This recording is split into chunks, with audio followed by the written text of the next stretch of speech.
60대에 맞이한 첫날 밤에 다리가 스르르 풀렸습니다. 이게 사랑일까요? 저는 한은정입니다. 올해 65살이에요. 35년간 중학교에서 미술을 가르쳤죠. 작년에 정년퇴직을 했습니다. 퇴직하고 나니 시간이 너무 많았어요. 아침에 눈을 떠도 출근할 곳이 없었습니다. 붓을 쥔 아이들의 눈빛, 물감 냄새, 복도를 오가는 발소리, 교실에서의 모든 일상이 사라지니 집이 너무 조용했죠.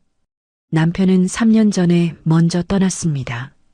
딸아이는 결혼해서 미국으로 갔어요. 이제 이 넓은 아파트에 저 혼자만 남았습니다. 처음엔 괜찮다고 생각했어요. 그동안 못했던 것들을 하면 되니까요. 아침 드라마도 보고 산책도 하고 요가 교실도 다녔습니다. 하지만 뭘 해도 마음 한구석이 텅 비어 있는 느낌이었죠. TV는 켜놓기만 하고 소리는 줄여놨어요. 너무 조용하면 제 숨소리만 들리는 게 무서웠거든요.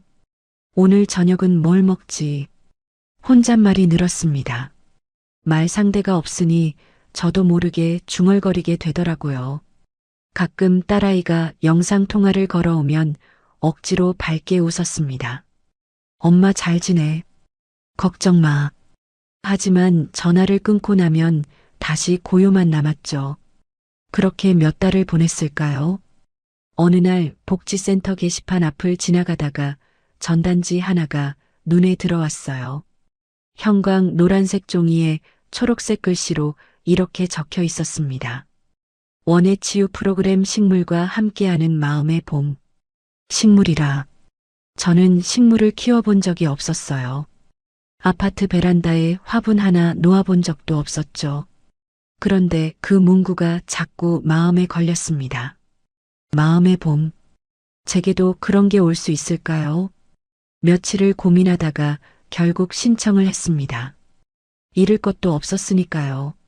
첫 수업날 식물원 입구에 섰을 때의 기분을 아직도 기억해요. 유리온실 안에서 풍겨나오는 흙냄새와 풀냄새.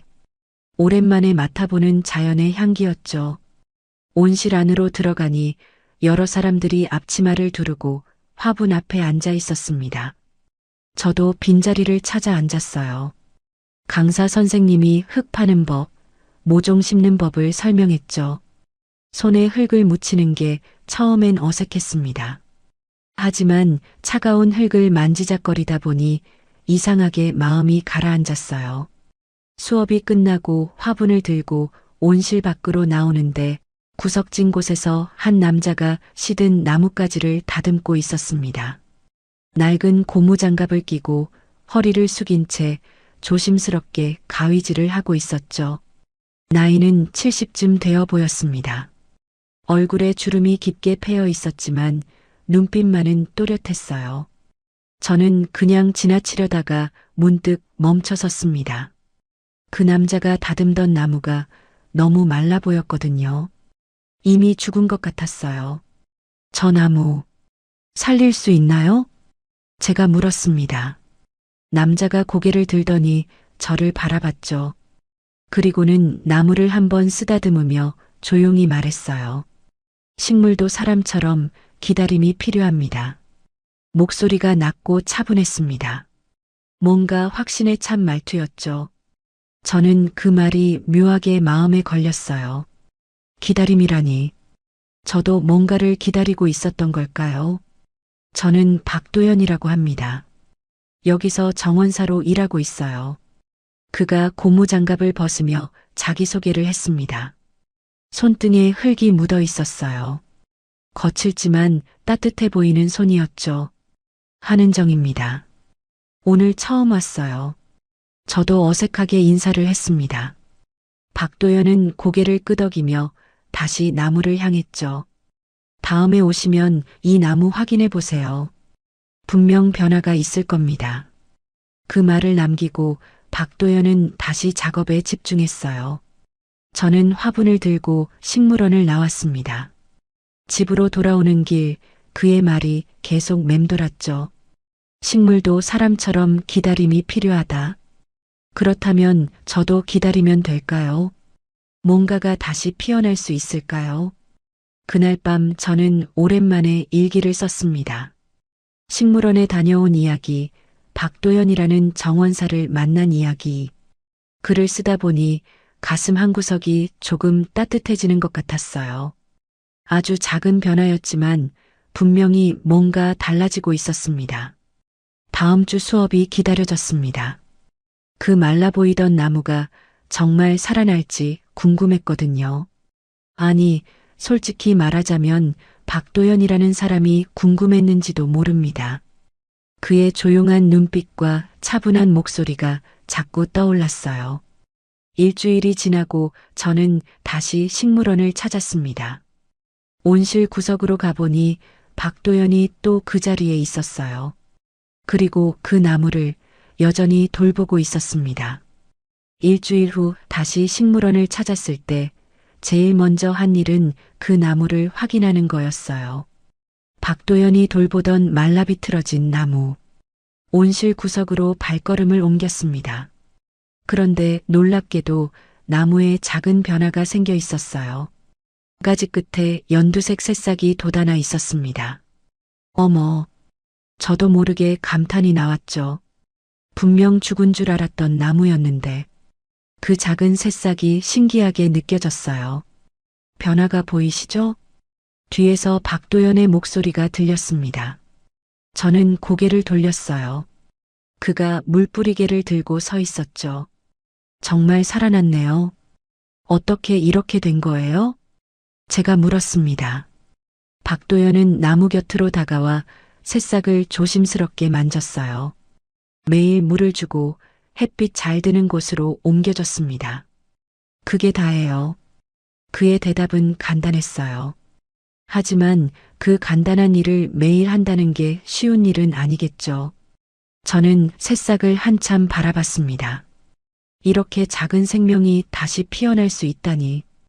그날부터 저는 매주 식물원에 나갔습니다. 원예치유 수업은 한 달에 2번이었지만 저는 수업이 없는 날에도 식물원을 찾았어요. 제 화분을 돌보러 간다는 핑계였지만 사실은 박도연을 보고 싶었는지도 모릅니다. 식물원에 가면 박도연은 늘 어딘가에서 일하고 있었어요. 시들어가는 꽃을 돌보거나 버려진 화분을 정리하거나 온실 유리를 닦고 있었죠. 말수는 적었습니다. 하지만 식물을 대하는 그의 손길에는 따뜻함이 있었어요. 어느 날은 쓰레기통 옆에 버려진 화분을 주워 오더라고요. 흙도 바싹 말라 있고 잎도 다 시들어 있었습니다. 보통 사람 같으면 그냥 버렸을 거예요. 이건 왜 가져오세요? 이미 죽은 것 같은데. 제가 물었습니다. 박도연은 화분을 작업대에 올려놓으며 말했어요. 아직 뿌리가 살아 있습니다. 다시 살아날 수 있어요. 그는 마른 잎을 조심스럽게 떼어내고 새 흙을 채워 넣었어요. 물을 주고 햇빛 좋은 곳에 놓았습니다. 그 모습을 보며 저는 생각했어요. 이 사람은 포기하는 법을 모르는 사람이구나. 몇 주가 지났습니다. 박도연이 살려낸 화분들이 하나둘씩 초록빛을 되찾기 시작했어요. 처음엔 작은 새싹이 돋아나고 이어서 잎이 피고 마침내 꽃이 피었습니다. 그 과정을 지켜보는 게 묘하게 즐거웠어요. 어느 날 저는 박도연에게 물었습니다. 어떻게 그렇게 식물을 잘 살리세요? 비결이 있나요? 박도연은 잠시 생각하더니 대답했어요. 비결은 없습니다. 그냥 매일 보는 거죠. 관심을 주는 거예요. 물이 필요한지, 햇빛이 필요한지 그냥 바라보면 알게 됩니다. 그의 말에 뭔가 깨달음 같은 게 왔어요. 식물도 사람처럼 관심이 필요한 거구나. 누군가 지켜봐 주는 게 필요한 거구나. 어느 날 오후 저는 제 화분 앞에 앉아 있었습니다. 수업 시간에 심었던 허브였어요. 열심히 키웠는데 잎이 자꾸 노랗게 변했죠. 걱정이 되어서 한숨을 쉬고 있었어요. 물을 너무 많이 주셨네요. 박도연이 다가와 말했습니다. 그는 화분을 들어 흙을 확인했어요. 허브는 물을 적게 줘야 합니다. 흙이 마를 때까지 기다렸다가 주세요. 아, 그렇군요. 물을 많이 주는 게 좋은 줄 알았어요. 제가 말했습니다. 박도연은 고개를 저었어요. 식물마다 다릅니다. 어떤 건 물을 많이 필요로 하고 어떤 건 적게 필요로 하죠. 중요한 건 그 식물이 무엇을 원하는지 아는 겁니다. 그날 저는 박도연과 한참을 이야기했어요. 식물 이야기, 정원 이야기. 그는 생각보다 말이 많았습니다.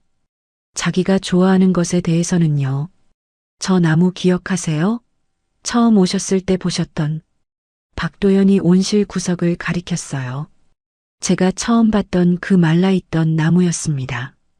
당연히 기억하죠. 그 나무가. 말을 하다가 저는 눈을 크게 떴습니다. 그 나무에 분홍색 꽃이 가득 피어 있었거든요. 작은 꽃들이 가지마다 주렁주렁 달려 있었어요. 죽은 줄 알았던 나무가 다시 피었어요. 제 목소리가 떨렸습니다. 너무 놀랍고 신기했어요. 박도연은 조용히 미소 지었습니다. 죽은 게 아니라 누군가 물 주길 기다린 거죠. 그 말이 가슴에 와닿았어요. 저도 그랬습니다. 죽은 것처럼 텅 빈 마음으로 살아왔지만 사실은 누군가를 기다리고 있었던 거예요. 마음에 물을 줄 누군가를요. 그날 저녁 집으로 돌아오는 길 발걸음이 가벼웠습니다. 가슴 한구석에서 무언가 따뜻한 게 피어오르는 느낌이었어요. 아파트 현관문을 열고 들어서니 여전히 조용했습니다. 하지만 예전처럼 무섭지는 않았어요. 거실 창가에 제 화분을 놓고 물을 줬습니다. 박도연이 알려준 대로 흙이 마른 걸 확인하고 조금만 줬어요. 허브 잎을 만지며 속삭였습니다. 너도 기다리고 있었구나. 내가 잘 돌봐줄게. 그날 밤 저는 오랜만에 편안하게 잠들었어요. 꿈속에서 저는 식물원을 걷고 있었습니다. 초록빛 나뭇잎들 사이로 햇살이 쏟아지고 어디선가 박도연의 목소리가 들려왔어요. 다음 주가 기다려졌습니다. 식물원에 가는 발걸음이 조금씩 설레기 시작했어요. 박도연의 손끝에서 되살아나는 초록빛이 제 가슴에도 번지고 있었습니다. 박도연과 가까워질수록 저는 그에 대해 궁금한 게 많아졌습니다. 그는 식물에 대해선 많은 이야기를 했지만 자신에 대해선 거의 말하지 않았어요.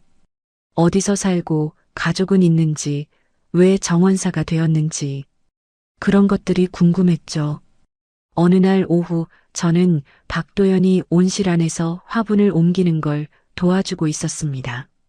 무거운 화분을 들다가 그가 잠깐 허리를 펴고 숨을 고르는 순간이 있었어요.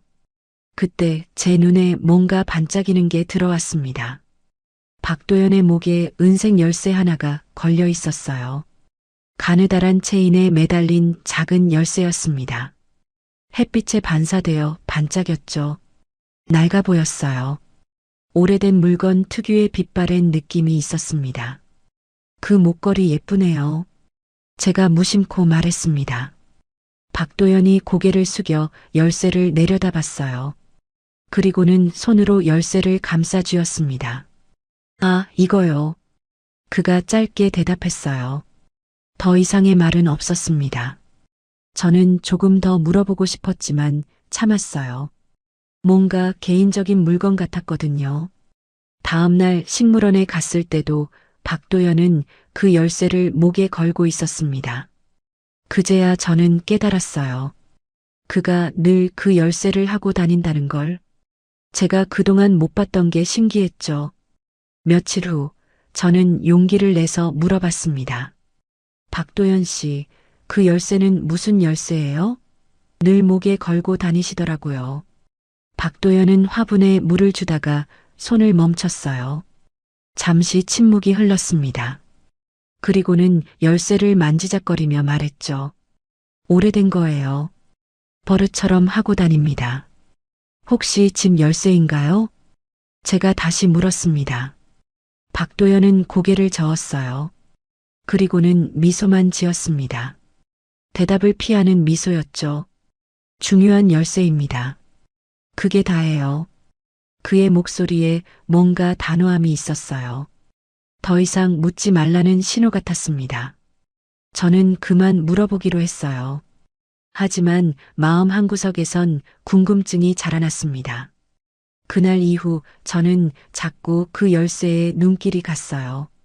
박도연이 일할 때마다 목에서 흔들리는 열쇠, 가끔 그가 무의식적으로 열쇠를 만지는 모습도 봤습니다. 뭔가 소중한 물건인 건 분명했어요. 일주일쯤 지났을까요? 비가 오는 날이었습니다. 저는 우산을 들고 식물원으로 향했어요. 빗속에서도 식물들을 돌봐야 했거든요. 온실 안으로 들어가니 박도연이 유리문을 닫고 있었습니다. 비 오는데 오셨네요. 박도연이 말했어요. 저는 우산을 털며 대답했습니다. 제 화분이 걱정돼서요. 물을 너무 많이 먹진 않았나 해서. 허브는 괜찮을 겁니다. 온실 아니니까요. 박도연이 안심시켰어요. 저는 제 화분이 있는 곳으로 갔습니다. 다행히 화분은 건강해 보였어요. 그때였습니다. 뒤에서 뭔가 떨어지는 소리가 들렸어요. 땡그랑. 금속 부딪히는 소리였습니다. 저는 고개를 돌렸죠. 유리온실 문 근처에 뭔가 떨어져 있었어요. 은색으로 반짝이는 작은 물건. 저는 다가가서 그것을 주워들었습니다. 열쇠였어요. 박도연이 늘 목에 걸고 다니던 그 열쇠. 손에 쥔 열쇠는 생각보다 차갑고 무거웠습니다.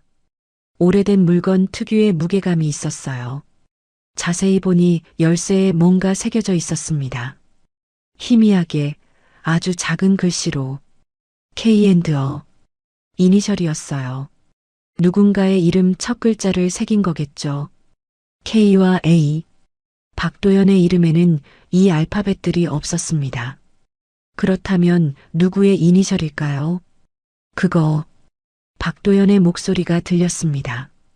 저는 깜짝 놀라 고개를 들었어요. 그가 제 앞에 서 있었습니다. 얼굴이 창백해 보였어요. 떨어진 거 주웠어요. 저는 열쇠를 건넸습니다. 박도연은 황급히 열쇠를 받아들었어요. 손이 조금 떨리는 것 같았습니다. 감사합니다. 체인이 낡아서 자꾸 끊어지네요. 그가 열쇠를 주머니에 넣으며 말했어요. 목소리가 평소보다 낮았습니다. K와 A라는 이니셜이 있던데 무슨 뜻이에요? 제가 물었습니다. 너무 직접적인 질문이었을까요? 박도연은 잠시 말이 없었어요. 그리고는 고개를 저었습니다. 개인적인 거예요. 말씀드리기 어렵습니다. 그의 대답은 단호했어요. 하지만 눈빛에는 뭔가 슬픔 같은 게 어려 있었습니다. 저는 더 이상 묻지 않았어요. 죄송해요. 너무 사적인 걸 물었네요. 아니에요. 괜찮습니다. 박도연이 말했지만 분위기는 어색해졌어요. 그날 저는 일찍 집으로 돌아왔습니다. 집에 와서도 그 열쇠가 계속 생각났어요. 차가운 금속의 감촉, 희미하게 새겨진 이니셜, K&O. 왜 박도연은 그 열쇠를 그렇게 소중히 간직하는 걸까요? 무엇을 여는 열쇠일까요? 그날 밤 저는 잠을 이루기 힘들었습니다. 박도연에 대한 궁금증이 커졌어요. 동시에 뭔가 불안한 느낌도 들었습니다. 그 열쇠에 담긴 이야기가 무거운 것 같았거든요. 며칠 동안 저는 식물원에 가지 않았습니다. 뭔가 마음이 불편했어요. 박도연을 마주치면 어떻게 대해야 할지 모르겠더라고요. 그에 대해 더 알고 싶으면서도 동시에 두려운 마음이 있었습니다. 창밖을 바라보며 생각했어요. 저는 정말 박도연에 대해 아는 게 없었습니다. 그저 식물을 잘 돌보는 친절한 정원사. 그것뿐이었죠. 그 열쇠 하나가 모든 걸 다르게 보이게 만들었어요. 박도연은 어떤 사람일까요? 그 열쇠는 무엇을 의미하는 걸까요? 저는 알고 싶었지만 동시에 알고 싶지 않았습니다. 며칠 후 저는 요가 수업에 나갔습니다. 복지센터에서 매주 하는 시니어 요가 프로그램이었어요. 열쇠일 이후로 식물원은 가지 않고 있었지만 요가는 계속 다녔죠. 몸을 움직이면 복잡한 생각이 조금이나마 정리되는 것 같았거든요. 수업이 끝나고 매트를 정리하고 있는데 옆자리 김순자 씨가 제게 다가왔습니다. 60대 중반쯤 되는 분이었어요. 말이 많고 동네 소식에 밝은 편이었죠. 은정 씨, 요즘 식물원 안 가요? 순자 씨가 물었습니다. 저는 매트를 접으며 대답했어요. 요즘 바빠서요. 그래요? 난 은정 씨가 그 정원사 아저씨랑 친해진 줄 알았는데. 순자 씨가 의미심장하게 웃었습니다. 저는 얼굴이 약간 뜨거워지는 걸 느꼈어요. 그냥 식물 얘기 좀 나누는 사이예요. 아, 그렇구나. 순자 씨가 고개를 끄덕이더니 갑자기 목소리를 낮췄습니다. 주변을 힐끗 보고는 제 귀에 대고 속삭였어요. 근데 은정 씨, 그 사람 조심하는 게 좋을 거예요. 네. 무슨 말씀이세요? 저는 순자 씨를 똑바로 쳐다봤습니다. 순자 씨는 한 번 더 주변을 둘러보고는 말했죠. 그 정원사 아저씨 예전에 공사사고로 사람 하나 죽게 했다잖아. 그 말이 제 머리를 울렸습니다. 마치 망치로 얻어맞은 것 같았어요. 뭐라고요? 내 친구 동생이 그 사고 알고 있대. 10년도 더 됐나? 조경공사 하다가 사람이 죽었대요. 그 아저씨가 그때 책임자였다는데. 순자 씨의 목소리는 작았지만 또렷했습니다. 저는 말문이 막혔어요. 확실한 거예요? 친구한테 들은 건데 거짓말은 아닐 거예요. 그래서 한동안 소문이 많았대요. 그러다 사람들 기억에서 잊혀졌죠 뭐. 순자 씨는 가방을 챙기며 덧붙였습니다. 뭐 나쁜 사람은 아닌 것 같긴 한데 그래도 그런 과거가 있다는 건 알고 계셔야죠. 순자 씨가 가고 나서도 저는 한참을 그 자리에 서 있었어요. 머릿속이 복잡했습니다. 공사사고, 사람이 죽었다. 박도연이 책임자였다. 그 열쇠가 떠올랐어요. 목에 걸고 다니던 그 낡은 열쇠. K&R라는 이니셜. 혹시 그 열쇠가 그 사고와 관련된 물건일까요? 죽은 사람의 이름일까요? 가슴이 두근거렸습니다. 불안한 마음에 다리에 힘이 빠지는 것 같았어요. 탈의실로 가려다 복도 게시판 앞을 지나게 됐습니다. 평소엔 그냥 지나치는 곳이었죠. 오래된 공지사항이나 지역 소식 같은 게 붙어 있는 게시판이었어요. 그런데 그날따라 게시판 한쪽 구석이 눈에 들어왔습니다. 누렇게 바랜 신문 스크랩이 붙어 있었어요. 다른 공지들에 가려져서 평소엔 잘 안 보이는 위치였죠. 저는 무의식적으로 게시판 앞으로 다가갔습니다. 신문 스크랩을 자세히 봤어요. 조경업체 대표, 인명사고 후 실종. 제목이 그렇게 적혀 있었습니다. 기사는 10년도 더 된 것 같았어요. 종이가 누렇게 발에 있었고 글씨도 희미했죠. 기사 내용을 읽었습니다. 조경공사 현장에서 작업 중 사고가 발생해 직원 1명이 사망했다는 내용이었어요. 안전점검 미비가 원인으로 추정된다고 했습니다.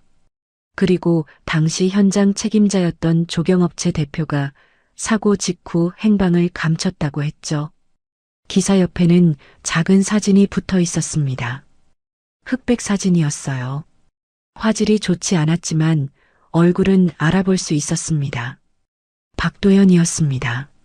10년 전의 모습이라 지금보다 젊어 보였지만 분명 박도연이었어요. 그 눈빛, 그 얼굴 윤곽. 틀림없었습니다. 가슴이 덜컥 내려앉았어요. 다리가 후들거렸습니다. 게시판을 붙잡고 겨우 중심을 잡았죠. 정말 그 사람이었어요. 박도연은 조경업체 대표였고 사고로 사람을 죽게 했고 도망쳤던 사람이었습니다. 머릿속이 하얘졌어요. 그동안 함께 나눴던 대화들, 식물을 돌보던 따뜻한 손길, 조용한 미소, 그 모든 게 거짓처럼 느껴졌습니다. 저는 비틀거리며 복지센터를 나왔어요. 집으로 돌아오는 길이 기억나지 않습니다. 그저 멍하니 걸었던 것 같아요. 집에 도착해서도 한참을 소파에 앉아 있었습니다. 창밖을 바라보며 생각했어요. 박도연은 왜 그 사실을 숨겼을까요? 아니, 굳이 말할 이유도 없었겠죠. 저와 그는 그저 식물원에서 만난 사이일 뿐이었으니까요. 하지만 저는 그를 믿기 시작했었어요. 마음을 열기 시작했었습니다. 그런데 이런 비밀이 있었다니. 며칠이 지났습니다. 저는 식물원에 가지 않았어요. 복지센터에도 나가지 않았습니다. 집에만 있었죠. 딸아이가 전화를 걸어왔지만 받지 않았어요. 아무 말도 하고 싶지 않았습니다. 창가에 놓인 제 화분을 봤습니다. 박도연이 돌보는 법을 알려줬던 허브. 잎이 조금 시들어 보였어요. 물을 줘야 하는데 손이 가지 않았습니다. 어느 날 오후 현관 앞에 작은 상자가 놓여 있었습니다. 문 앞에 조심스럽게 놓여 있었어요. 상자를 열어보니 작은 화분이 들어 있었습니다. 그리고 쪽지 한 장. 건강하게 자라고 있습니다. 언제든 오세요. 박도연의 글씨였어요. 저는 쪽지를 구겨 쓰레기통에 버렸습니다. 화분은 베란다 구석에 놓아뒀죠. 박도연은 이유를 묻지 않았습니다. 제가 왜 오지 않는지 전화하지도 찾아오지도 않았어요. 그저 묵묵히 기다리고 있는 것 같았습니다. 하지만 저는 돌아갈 수 없었어요. 두려웠습니다. 그 사람이, 그 비밀이. 일주일이 지났습니다. 저는 여전히 집에만 있었어요. 밖에 나가는 게 두려웠습니다. 혹시 박도연을 마주칠까봐. 그날도 비가 내렸습니다. 아침부터 굵은 빗줄기가 창문을 때렸어요. 천둥이 치고 번개가 번쩍였죠. 오랜만에 내리는 폭우였습니다. 오후가 되자 비는 더 거세졌어요. 우산을 써도 소용없을 정도였죠. 저는 창가에 서서 비를 바라봤습니다. 빗물이 유리창을 타고 흘러내렸어요. 문득 식물원이 떠올랐습니다. 이런 날엔 온실이 걱정될 텐데 빗물이 새진 않을까? 식물들은 괜찮을까? 아니, 제가 왜 그걸 걱정하죠? 이제 상관없는 일인데. 하지만 마음 한구석이 계속 불편했어요. 제 화분도 생각났습니다. 박도연이 돌보는 법을 알려줬던 허브.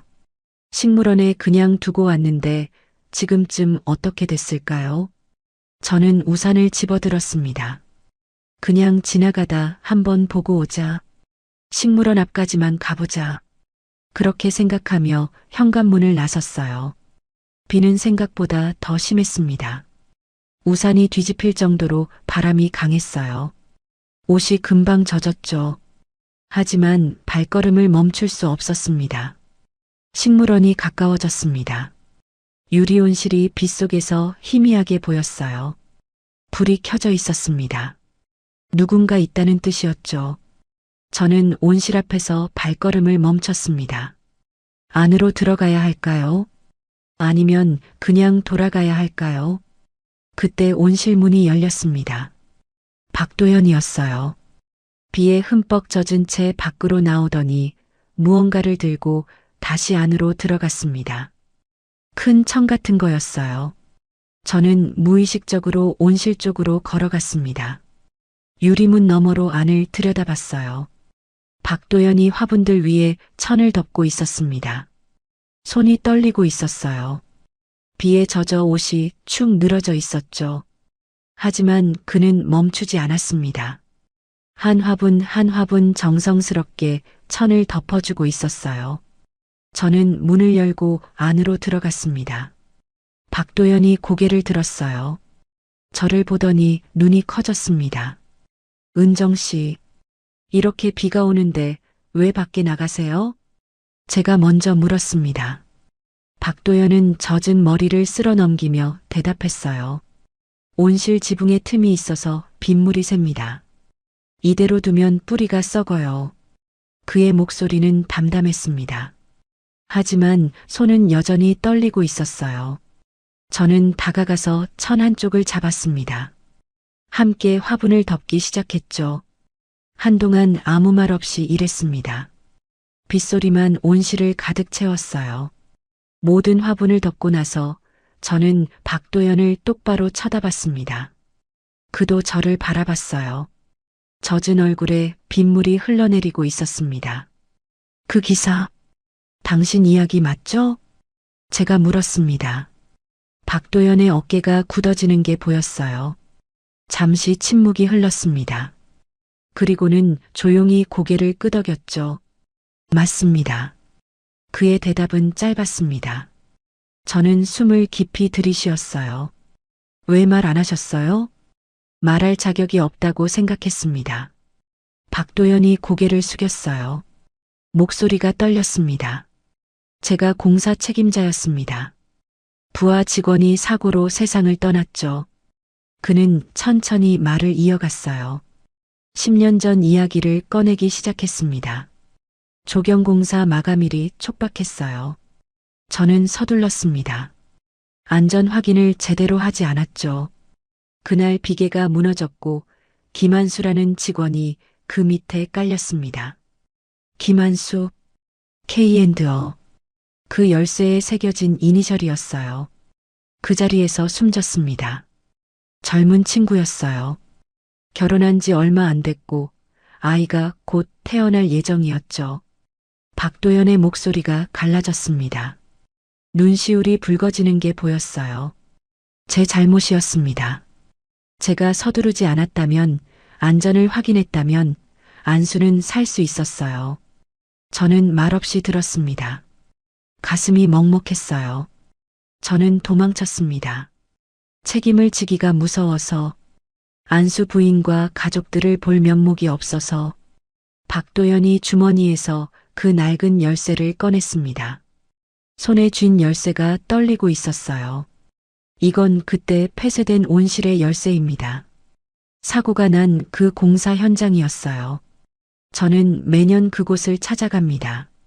안수가 좋아하던 꽃을 심고 돌봅니다. 그것밖에 할 수 없었어요. 그는 열쇠를 꽉 쥐었습니다. 손등에 핏줄이 튀어나왔어요. 식물을 살리는 일을 하기로 했습니다. 제가 죽게 한 생명을 다른 생명을 살리는 것으로 속죄하려고요. 하지만 아무리 많은 식물을 살려도 안수는 돌아오지 않습니다. 빗소리가 더 커졌습니다. 천둥이 쳤어요. 박도연은 그 자리에 주저앉았습니다. 고개를 숙인 채 말을 잇지 못했죠. 저는 그의 앞에 무릎을 꿇었습니다. 떨리는 그의 손을 잡았어요. 열쇠가 제 손바닥에 닿았습니다. 차갑고 무거웠죠. 당신은 사람을 죽인 게 아니라 한 생명을 평생 품은 거예요. 제가 말했습니다. 박도연이 고개를 들었어요. 눈물이 그의 뺨을 타고 흘렀습니다. 10년 동안 당신은 도망친 게 아니었어요. 그 사람을 기억하며 살아온 거죠.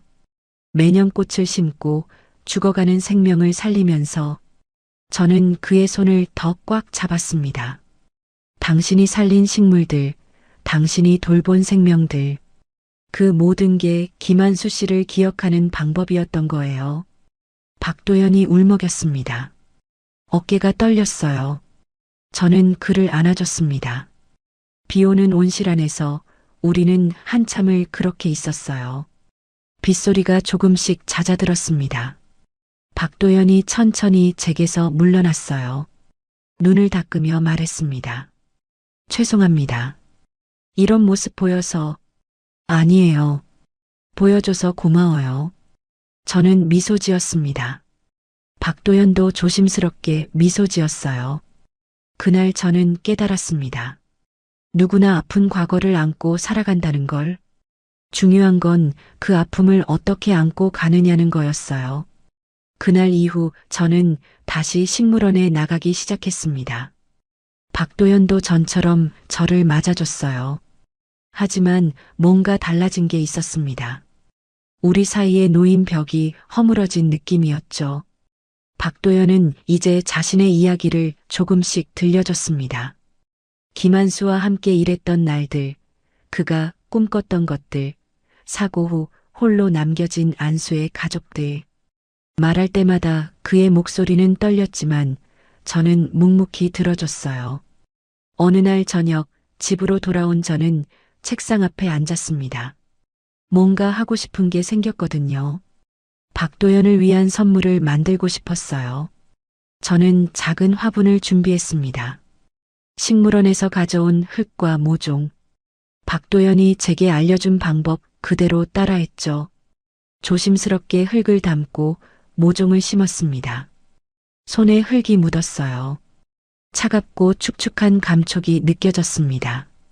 이상하게 마음이 편안해지더라고요. 흙을 만지작거리며 생각했어요. 박도연은 10년 동안 이렇게 식물을 돌보며 살아왔구나. 모종을 다 심고 나서 저는 작은 팻말을 만들었습니다. 나무젓가락에 종이를 붙여서요. 거기에 정성스럽게 글씨를 썼습니다. 두 번째 봄, 이름을 지어줬어요. 박도연에게도 저에게도 필요한 이름이었습니다. 다시 시작할 수 있다는 의미, 아픔을 딛고 피어날 수 있다는 희망. 며칠 동안 저는 그 화분을 정성껏 돌봤습니다. 매일 아침 햇빛 잘 드는 곳에 놓고 물을 줬어요.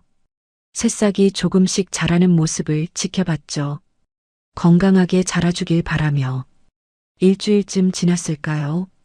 화분이 제법 싱그러워졌습니다. 연두색 잎이 여러 개 돋아났어요. 이제 박도연에게 줄 때가 된 것 같았습니다. 다음 날 저는 화분을 들고 식물원으로 갔습니다. 박도연은 온실 안에서 가지치기를 하고 있었어요. 저를 보더니 반갑게 웃었습니다. 오늘은 일찍 오셨네요. 드릴 게 있어서요. 저는 등 뒤에 숨겼던 화분을 내밀었습니다. 박도연이 눈을 크게 떴어요. 이건 당신을 위해 심은 거예요. 제가 말했습니다. 박도연은 조심스럽게 화분을 받아들었어요. 팻말에 적힌 글씨를 읽더니 입술을 꼭 깨물었습니다. 두 번째 봄, 그가 천천히 이름을 읽었어요. 목소리가 떨렸습니다. 당신도 다시 시작할 수 있어요. 아픔을 안고 있지만 그래도 봄은 올 수 있으니까요. 제가 말했습니다. 박도연의 눈시울이 붉어졌어요. 화분을 꼭 안듯이 잡고는 고개를 숙였습니다. 이런 선물은 처음입니다. 그의 목소리는 작았지만 진심이 담겨 있었어요. 저는 그의 어깨를 가볍게 두드렸습니다. 이제 혼자가 아니에요. 제가 있잖아요. 박도연이 고개를 들었습니다. 눈물이 그의 뺨을 타고 흘렀어요. 하지만 웃고 있었습니다. 오랜만에 보는 진짜 웃음이었죠. 감사합니다, 은정 씨. 정말로. 그날부터 우리는 더 가까워졌습니다. 박도연은 제게 더 많은 것들을 가르쳐 줬어요. 어떤 식물이 햇빛을 좋아하는지, 어떻게 해충을 막는지, 계절마다 어떤 꽃을 심어야 하는지. 저도 박도연을 도왔습니다. 함께 화분을 옮기고 온실 유리를 닦고 낙엽을 쓸었어요. 일하면서 작은 이야기들을 나눴습니다. 어렸을 때 이야기, 가족 이야기, 좋아하는 음식 이야기. 어느 날 오후 박도연이 보온병을 꺼냈습니다. 커피 한 잔 하시겠어요? 좋죠. 우리는 온실 벤치에 앉아 커피를 마셨어요. 따뜻한 커피가 목을 타고 넘어갔습니다. 박도연이 조용히 말했어요. 요즘 잠이 잘 와요. 오랜만에. 그래요? 네. 10년 만에 처음인 것 같습니다. 편하게 잘 수 있다는 게. 박도연이 커피를 한 모금 마셨습니다. 얼굴이 한결 편안해 보였어요. 은정 씨를 만나고 나서 많이 달라졌어요. 저도요. 당신을 만나고 많이 변했어요.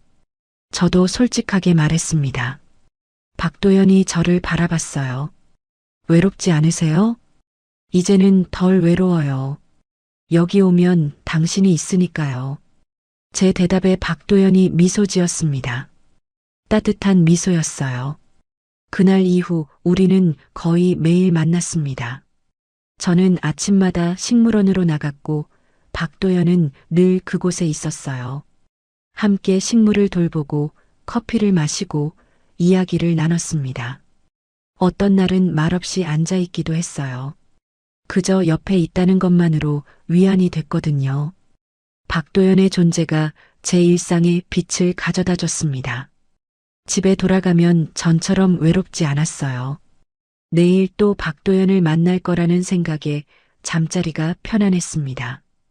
딸아이에게 전화를 걸었어요. 엄마, 목소리가 밝아졌네? 딸아이가 말했습니다. 저는 웃으며 대답했어요. 좋은 친구가 생겼거든. 친구요? 누구예요? 나중에 소개해 줄게. 좋은 사람이야. 전화를 끊고 창밖을 봤습니다. 봄이 오고 있었어요. 나무에 새싹이 돋고 꽃망울이 맺히기 시작했습니다. 제 마음에도 봄이 오고 있었죠. 박도연이 준 두 번째 봄 화분을 바라봤습니다. 아니, 이제는 제가 박도연에게 준 화분이었어요. 우리 둘의 화분, 우리의 새로운 시작. 잎이 무럭무럭 자라고 있었습니다. 건강하고 싱그러웠어요. 마치 우리의 관계처럼 말이죠.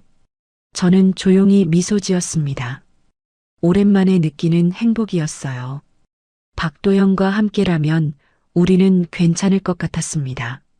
서로의 상처를 감싸 안으며 천천히 치유해 나갈 수 있을 것 같았죠. 밤하늘에 별이 반짝였습니다. 저는 창가에 서서 한참을 하늘을 바라봤어요. 내일 또 식물원에 가야겠다는 생각을 하며 겨울이 지나고 봄이 왔습니다. 어느새 식물원에 나간 지도 몇 달이 지났어요. 박도연과 저는 이제 매일 함께 시간을 보냈습니다. 식물을 돌보고 이야기를 나누고 가끔은 그냥 조용히 함께 있었죠. 3월 말 식물원의 벚나무에 꽃망울이 맺히기 시작했습니다. 박도연은 매일 나무를 올려다보며 중얼거렸어요. 곧 필 거예요. 올해는 일찍 피는 것 같습니다. 저도 기다려졌어요. 벚꽃이 피면 얼마나 아름다울까. 박도연과 함께 보는 첫 봄이었으니까요. 4월 첫째 주 드디어 벚꽃이 피기 시작했습니다. 아침에 식물원에 갔을 때는 몇 송이만 피어 있었는데 오후가 되자 나무 전체가 분홍빛으로 물들었어요. 와, 저도 모르게 감탄이 나왔습니다. 정말 아름다웠거든요. 벚꽃 아래 선이 꽃잎이 바람에 흩날렸어요. 햇살에 반짝이는 꽃잎들이 눈처럼 떨어졌습니다. 박도연이 제 옆에 섰습니다. 함께 벚꽃을 올려다봤어요. 한참을 말없이 서 있었죠. 아름답네요. 제가 말했습니다. 박도연이 고개를 끄덕였어요. 매년 보지만 볼 때마다 새롭습니다. 올해는 특히 더 아름다운 것 같네요. 왜요? 함께 볼 사람이 있어서요. 박도연이 저를 바라보며 말했습니다. 제 가슴이 두근거렸어요. 얼굴이 뜨거워지는 게 느껴졌죠. 은정 씨. 박도연이 조용히 제 이름을 불렀습니다. 네. 이 꽃이 피면 저는 매년 새로운 이름을 붙입니다. 새로운 이름이요? 네. 그 애를 기억하기 위해서요. 작년엔 회복이라고 불렀습니다. 재작년엔 참회였죠. 박도연이 벚꽃을 올려다보며 말했어요. 올해는 뭐라고 부르실 거예요? 제가 물었습니다. 박도연이 저를 똑바로 쳐다봤어요. 눈빛이 진지했습니다. 이번엔 은정꽃이라 부르고 싶네요. 그 말에 제 심장이 크게 뛰었습니다. 은정꽃이라니 제 이름을 붙인다는 거잖아요. 저를 기억하고 싶으신 거예요? 그렇습니다. 당신을 만난 이 봄을 평생 기억하고 싶어요. 박도연의 목소리는 떨리고 있었지만 확신에 차 있었어요. 저는 가슴이 벅차올랐습니다. 눈물이 날 것 같았죠. 저도 이 봄을 잊지 않을 거예요. 제가 말했습니다. 박도연이 미소 지었어요. 따뜻하고 환한 미소였습니다. 박도연은 주머니에서 뭔가를 꺼냈습니다. 작은 천주머니였어요. 조심스럽게 열더니 그 안에서 씨앗 하나를 꺼내 제 손바닥에 올려놨습니다. 아주 작은 씨앗이었어요. 손톱만한 크기. 갈색빛이 도는 씨앗이었죠. 이건 뭐예요? 제가 처음 심은 나무의 후손입니다. 박도연이 설명했어요. 20살 때 처음 조경일을 시작하면서 심었던 나무가 있습니다. 벚나무였죠. 몇 년 전 그 나무에서 씨앗을 받았어요. 소중하게 간직해뒀습니다. 저는 손바닥의 씨앗을 조심스럽게 들여다봤어요. 이 작은 씨앗이 나무가 된다니 신기했습니다. 이 씨앗을 함께 심어주시겠어요? 박도연이 물었습니다. 제 손을 꼭 잡으며 말했죠. 함께요? 네. 우리 둘이 함께 심는 겁니다. 그리고 함께 돌보는 거예요. 박도연의 눈빛이 간절했어요. 저는 고개를 끄덕였습니다. 물론이죠. 함께 심어요. 우리는 식물원 한쪽 구석으로 갔습니다. 햇빛이 잘 드는 곳이었어요. 박도연이 미리 준비해둔 모종삽과 물을 가져왔습니다. 여기가 좋을 것 같습니다. 박도연이 한 자리를 가리켰어요. 저도 고개를 끄덕였죠. 우리는 함께 땅을 팠습니다. 박도연이 삽으로 흙을 파면 제가 그걸 옆으로 옮겼어요. 손에 흙이 묻었습니다. 차갑고 축축한 흙의 감촉이 좋았어요. 구덩이가 적당히 파지자 박도연이 제 손을 잡았습니다. 제 손바닥에 있던 씨앗을 함께 감싸주었죠. 같이 심어요.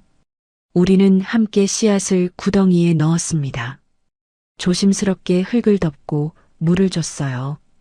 박도연이 작은 팻말을 꽂았습니다. 거기엔 이렇게 적혀 있었어요. 은정과 도연의 나무. 제 눈에서 눈물이 흘렀습니다. 기쁜 눈물이었어요. 박도연도 눈시울을 붉혔습니다. 이 나무가 자라는 동안 우리도 함께 할 수 있을까요? 제가 물었습니다. 박도연이 제 손을 꼭 잡았어요. 당연합니다. 다음 봄에도 그 다음 봄에도 함께 볼 거예요. 이 나무가 자라는 걸 지켜보면서요. 약속이에요. 약속합니다. 우리는 손을 맞잡은 채 방금 심은 씨앗을 바라봤습니다. 지금은 흙 속에 묻혀 보이지 않지만 곧 싹이 날 거예요. 그리고 자라서 나무가 되겠죠. 마치 우리의 관계처럼요. 처음엔 작고 약했지만 시간이 지나며 단단해지고 자라나는 것처럼. 박도연이 조용히 말했습니다. 은정 씨, 저와 함께 해주셔서 감사합니다. 저야말로 고마워요. 당신이 제 삶에 다시 봄을 가져다 줬어요. 우리는 벚꽃나무 아래 섰습니다. 꽃잎이 바람에 날려 우리 주위로 떨어졌어요. 분홍빛 눈이 내리는 것 같았습니다. 박도연이 제 어깨에 손을 올렸습니다. 저는 그의 어깨에 머리를 기댔어요. 따뜻했습니다. 편안했죠? 행복해요. 제가 속삭였습니다. 박도연이 대답했어요. 저도요. 정말로. 우리는 한참을 그렇게 서 있었습니다. 벚꽃 아래서 봄바람을 맞으며 방금 심은 씨앗이 자라날 그 자리를 바라보면서요. 그날 저녁 집으로 돌아오는 길에 저는 계속 미소를 지었습니다. 가슴이 따뜻했어요. 65살에 이런 감정을 느낄 수 있다니 믿기지 않았습니다. 하지만 이건 분명한 현실이었어요. 박도연이라는 사람이 제 삶에 들어왔고 우리는 함께 나무를 심었습니다. 다음 봄을 약속했죠. 창밖을 보니 벚꽃이 바람에 흩날리고 있었습니다. 은정꽃, 제 이름을 붙인 꽃, 그 꽃들이 봄바람에 춤추고 있었어요. 씨앗을 심은 지 석 달이 지났습니다. 작은 싹이 나더니 어느새 손바닥만 한 묘목으로 자랐어요. 박도현과 저는 매일 그 나무를 돌봤습니다.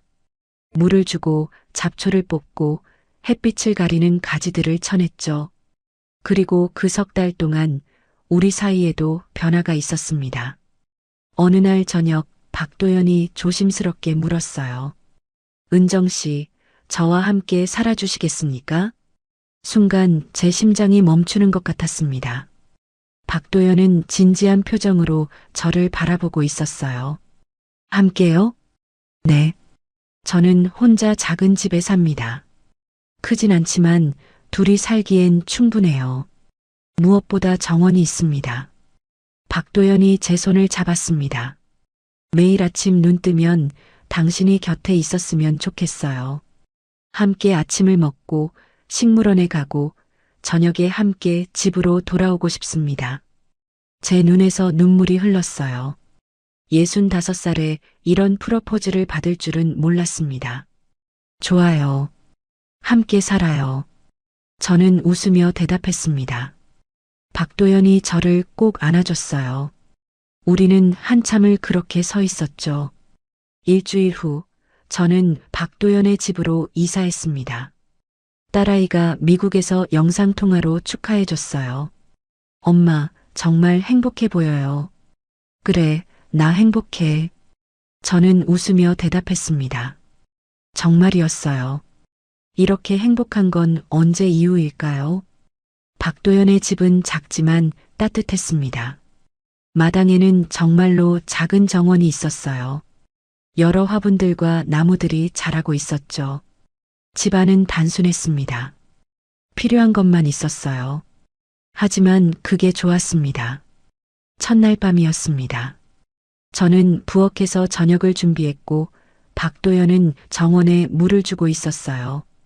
창문 너머로 그의 모습이 보였습니다. 저녁 노을을 받으며 화분에 물을 주는 뒷모습, 평화로워 보였어요. 저녁을 먹고 우리는 거실 소파에 나란히 앉았습니다. 창밖으로 별이 보였어요. 한참을 조용히 앉아 있다가 제가 먼저 말을 꺼냈습니다. 이게 사랑이겠죠? 박도연이 저를 돌아봤어요. 사랑요? 네. 젊었을 땐 사랑이 불꽃 같은 거라고 생각했어요. 뜨겁고 격렬한 것. 그런데 지금은 다르더라고요. 저는 박도연의 손을 잡았습니다. 불꽃 대신 흙냄새가 나니까요. 조용하고 편안하고 매일 곁에 있어도 질리지 않는 것. 이게 사랑인 것 같아요. 박도연이 제 손을 꼭 쥐었습니다. 거칠지만 따뜻한 손이었어요. 저도 그렇게 생각합니다. 꽃이 필 땐 항상 떨립니다. 떨려요? 네. 몇 번을 봐도 꽃이 피는 순간은 떨려요. 당신을 볼 때마다 그런 느낌입니다. 떨리고 설레고 감사해요. 박도연의 목소리가 떨렸습니다. 당신 덕분에 내 봄이 다시 왔어요. 10년 동안 겨울을 살았는데 당신이 봄을 가져다 줬습니다. 저는 박도연의 어깨에 머리를 기댔어요. 그의 심장 소리가 들렸습니다. 규칙적이고 따뜻한 소리였죠. 우리 함께 오래오래 살아요. 그럽시다. 우리가 심은 나무가 크게 자랄 때까지요. 우리는 손을 꼭 잡고 앉아 있었습니다. 창밖으로 별이 반짝이고 정원에서는 풀벌레 소리가 들려왔어요. 완벽한 밤이었습니다. 다음 날부터 우리는 함께 식물원으로 출근했습니다. 아침에 함께 일어나 아침을 먹고 손을 잡고 식물원으로 걸어갔어요. 이제 식물원은 혼자가 아닌 두 사람이 돌보는 정원이 되었습니다. 저는 박도연의 일을 도왔어요. 화분을 옮기고 꽃을 다듬고 방문객들을 맞이했습니다. 일하는 게 즐거웠어요. 박도연과 함께라서요. 점심시간이면 우리는 벤치에 앉아 도시락을 먹었습니다. 제가 아침에 싸온 김밥이나 주먹밥, 박도연은 늘 맛있다고 했어요. 세상에서 제일 맛있습니다. 거짓말. 그냥 김밥인데. 진심입니다. 당신이 만든 거니까요. 우리는 웃으며 밥을 먹었습니다. 그런 소소한 순간들이 행복이었어요. 계절이 바뀌었습니다. 여름이 오고 가을이 오고 다시 겨울이 왔어요. 우리가 심은 나무는 꾸준히 자랐습니다. 이제 제 허리 높이까지 자랐죠. 어느 겨울날 박도연이 그 나무 옆에 작은 팻말을 만들어 세웠습니다. 나무로 깎아 만든 예쁜 팻말이었어요. 거기에 이렇게 새겨져 있었습니다. 두 번째 봄 마이너스 한은정 앤드 박도연. 저는 그 팻말을 보며 울었습니다. 기쁜 눈물이었어요. 박도연이 저를 안아줬습니다. 우리의 나무예요. 우리의 봄이고요. 고마워요, 도연 씨. 저야말로 고맙습니다, 은정 씨. 그날 저녁 우리는 집 거실에 앉아 사진첩을 봤습니다. 제가 찍어뒀던 사진들이었어요. 식물원에서 일하는 박도연, 함께 심은 나무, 벚꽃 아래서 찍은 우리 둘. 행복한 사진들이네요. 박도연이 말했습니다. 저는 고개를 끄덕였어요. 앞으로 더 많은 사진을 찍을 거예요. 우리의 이야기로 가득 채울 거예요. 좋습니다. 평생 함께 채워갑시다. 우리는 사진첩을 덮고 차를 마셨습니다. 따뜻한 허브차였어요. 제가 키운 허브로 만든 차였죠. 창밖으로 눈이 내리기 시작했습니다. 하얀 눈이 정원을 덮어갔어요. 우리가 심은 나무도 눈을 맞고 있었습니다. 내년 봄이면 우리 나무에도 꽃이 필까요? 제가 물었습니다. 박도연이 고개를 끄덕였어요. 아마도요.